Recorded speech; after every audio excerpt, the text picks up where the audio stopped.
as Alan just said, we can measure up to it. We certainly are. We found a slab under our driveway here while I was excavating, so that's interesting. But let's talk about the bad well blues. We need electric in the house, and this well here has dirt water coming directly in. There I hit the line. We found the line that we need to tie into, but it was filled with water. The conduit was filled with water. The electrical conduit was filled with water. Not the well line, the electrical conduit. The guy that put this well in had no idea what he was doing. It's all wrong. And now we need a whole new well. Yeah, so the new well is going to go in the backyard back there. And this is our fix. Quick fix, cheapest fix you can do is to hire an Allen for $0 per hour and tell him to hand dig it. So he's been digging for 4 months. And we're almost there. Yeah, we rented that, so there's that. And we need a 9-foot by 13-foot hole for the cistern. And we're almost there, 7 foot deep. It looks about 6.5. All right. Yeah, we're almost there. A concrete cistern that weighs 13,500 pounds will be coming on a truck and craned in the hole.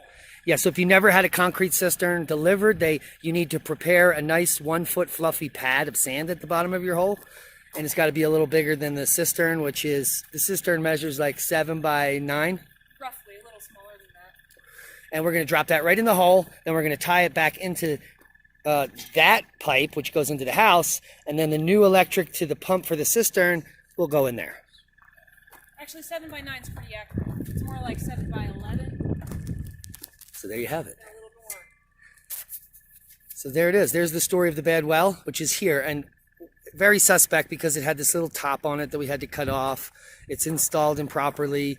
It's made of PVC. It's above the ground. It's full. The water's full of sediment. We're not coming into contact with any of the actual well parts, and we're right next to the well, which is also highly suspect on the size of the well. And we're now down 7 feet, and there's no water, which is why our well's dry. Yay! It's been a wonderful month of very little water. Camping inside. So we just had the first wave of the winter storm come through, and we're trying to get this done. So thanks for watching, and we'll update you on the other parts of the process as they happen. You want to wave?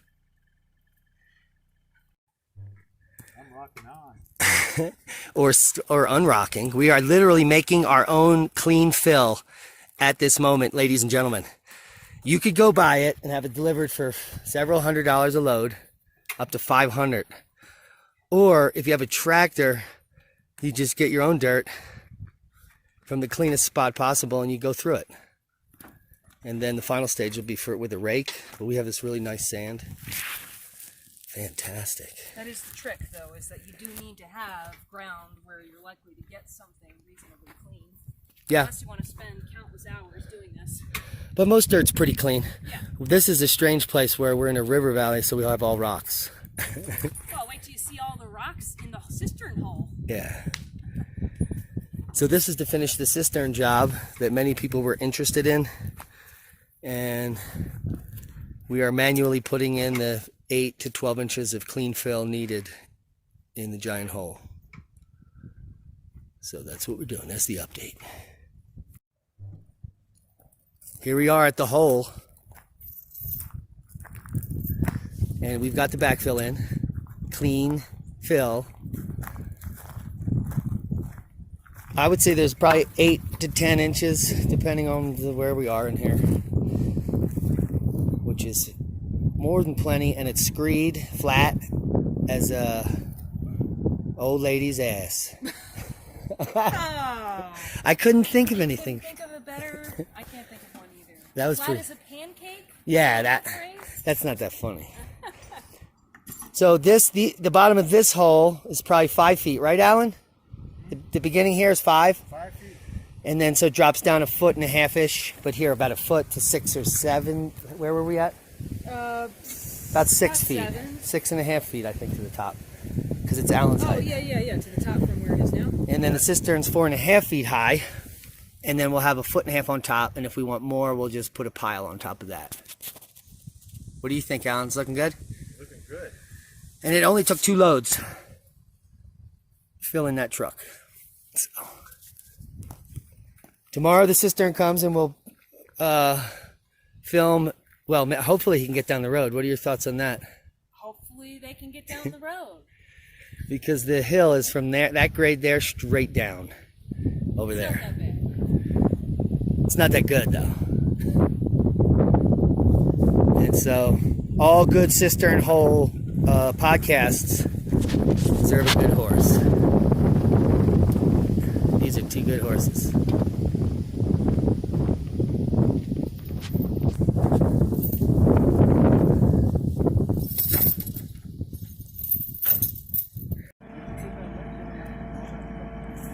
Ladies and gentlemen, the cistern has arrived from Four Corners Precast, and it's mammoth. How much does it weigh? 13,500 pounds. Holy macaroni. So we're gonna give you some footage of the install, and as soon as that's happening, we'll get right back to you. Alan just almost killed himself. That was a terrible throw. I apologize, Alan. Ladies and gentlemen, we are live.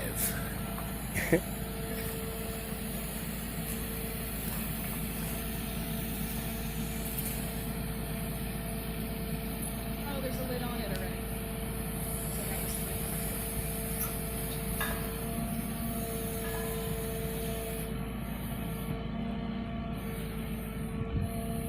Fire in the hole. It's like fishing for 13,000 pound concrete salmon.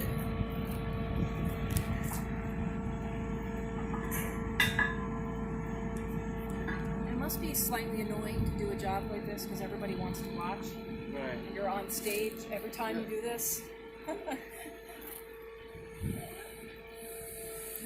Gotta make it right.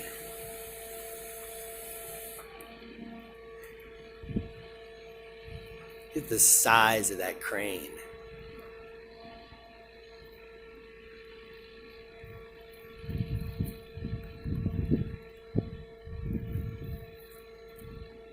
Checking the lashings.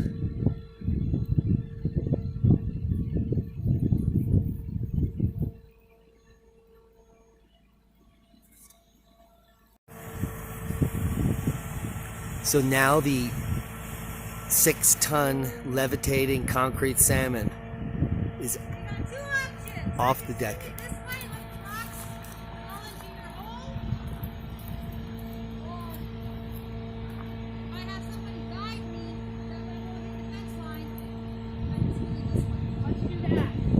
So she needs a guy for the fence. Alan? Is that something that one of you wants to do? Alan is stepping up to the challenge of the Thanks, Alan. fence guide as the cistern is moved into place.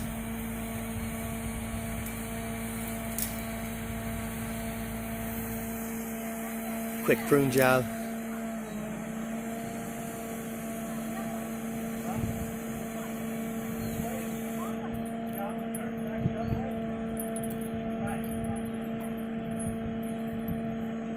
They're getting down their communications.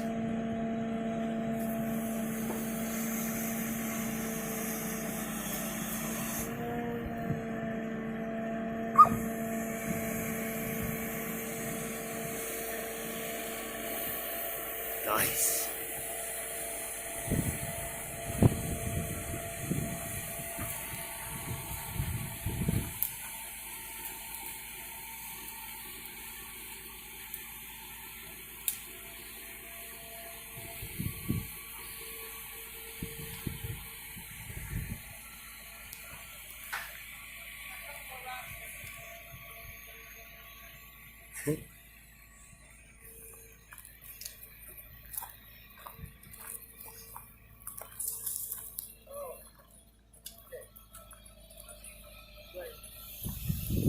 Going in the wrong way. Oh. Okay, sorry. You gotta turn it.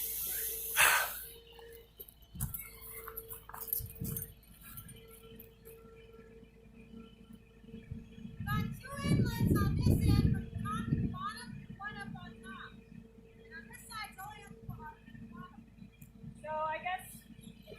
should be turned the other way. No, we need an outlet. Nope. We need the outlet. Oh, we need outlet on this side? Oh, that's fine. Let's do that one. More on this side. Yeah, that's fine.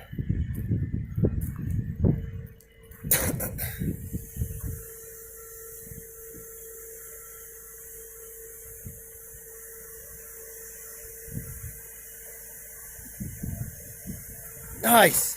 Alan, you're a beast.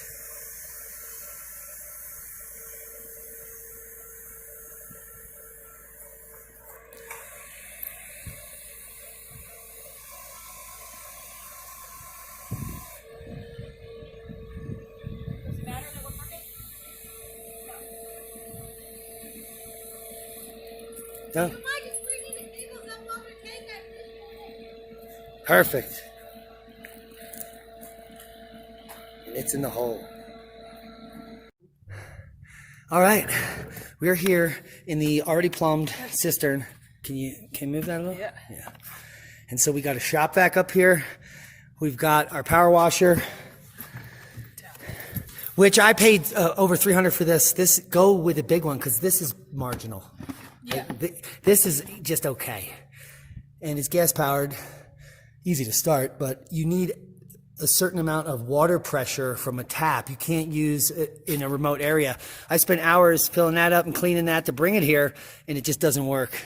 We could have hooked up a secondary pump from there, but I didn't have the right hose attachments.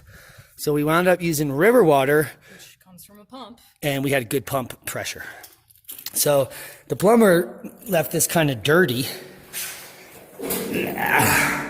So what we had to do is come down in here and pressure wash it.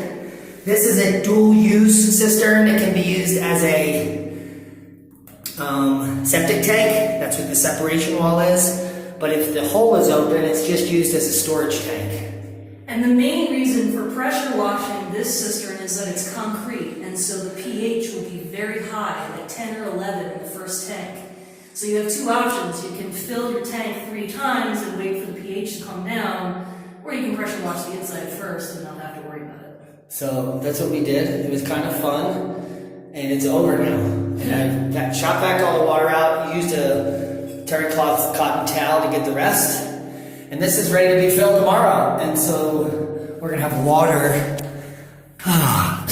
at this house. Finally. How do you Yay, feel? water. Water. Cool. I just the echo was cool. I just watched. Yeah. So that's it.